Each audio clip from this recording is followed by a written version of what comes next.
వరదలకు ఖమ్మం ఆగమైంది. జనజీవనం స్తంభించింది. ఎక్కడ చూసినా కూలిన గోడలు, చెల్లాచెదురైన ఇంట్లోని సామాగ్రి. వరద ప్రభావిత కాలనీలు ఇంకా కోలుకోలేదు. ఖమ్మంలో ఎటు చూసినా కన్నీటి గాథలే. వరద బాధితులకు ఆహారం, మంచినీళ్లు అందిస్తున్నారు. ఎక్కడికక్కడ అన్నదాన క్యాంపులను ఏర్పాటు చేసి భోజన వసతి కల్పిస్తున్నారు.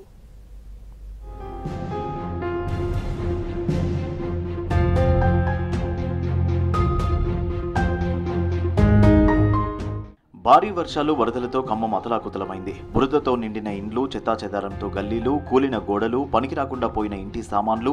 ఖమ్మంలోని మున్నేరు వరద ప్రభావిత కాలనీల్లో ఎటు చూసినా ఇలాంటి దృశ్యాలే కనిపిస్తున్నాయి. చాలా కాలనీల్లో వరద నీరు తొలగకపోవడంతో వందలాది మంది పునరావాస కేంద్రాల్లోనే తలదాచుకుంటున్నారు. ఓవైపు వరద మిగిల్చిన విషాదం నుంచి తేరుకునేందుకు బాధితులు ప్రయత్నిస్తుండగా, మరోవైపు నిన్న ఉదయం మళ్లీ ముసురు అందుకోవడంతో ఖమ్మం నగరంలోని ముంపు కాలనీ వాసుల్లో ఒక్కసారిగా టెన్షన్ మొదలైంది.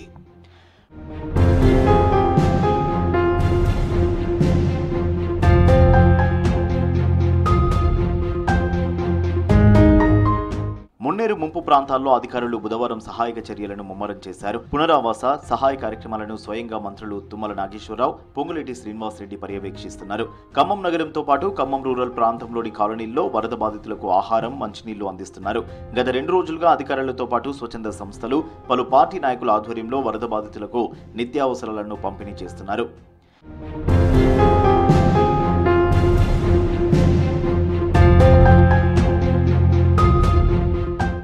ఎక్కడికక్కడ అన్నదాన క్యాంపులను ఏర్పాటు చేసి భోజన వసతి కల్పిస్తున్నారు. ఇక జిల్లాలోని వివిధ ప్రాంతాల నుంచి తెప్పించిన పంచాయతీ ట్యాంకర్లతో మంచినీరు అందిస్తుండగా, వరద ప్రభావం లేని వేర్వేరు గ్రామాల నుంచి రప్పించిన పారిశుద్ధ కార్మికులు కూడా సహాయక కార్యక్రమాల్లో పాల్గొంటున్నారు. బయటి ప్రాంతాల నుంచి రప్పించిన వారికి కూడా రిలీఫ్ క్యాంపులోనే వసతి, భోజన సౌకర్యాలను ఏర్పాటు చేశారు.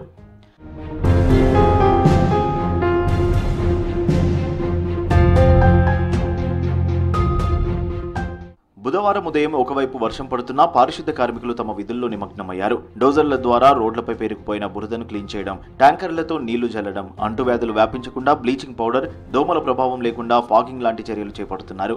ఖమ్మం నగరంలో వరద బాధిత 14 డివిజన్లకు సహాయక చర్యల పర్యవేక్షణ కోసం ప్రత్యేక అధికారులకు బాధ్యతలు అప్పగించారు.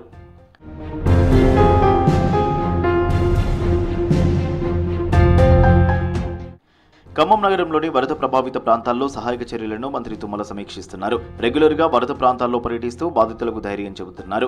కూసుమంచిలో ఇంటి స్థలాన్ని కేటాయిస్తామని, ప్రభుత్వం తరఫున అన్ని విధాలా ఆదుకుంటామని హామీ ఇచ్చారు. కారేపల్లి మండలం గంగారం తాండాలో చనిపోయిన మోతీలాల్, సైంటిస్ట్ అశ్విని కుటుంబ సభ్యులను పరామర్శించి 5 లక్షల చొప్పున 10 లక్షల ఎక్స్గ్రేషియా చెక్కులను ఎమ్మెల్యే రామదాస్ నాయక్ తో కలిసి మంత్రి అందజేశారు. ఇందిరమ్మ ఇల్లు మంజూరు చేసి పత్రాన్ని అందజేశారు.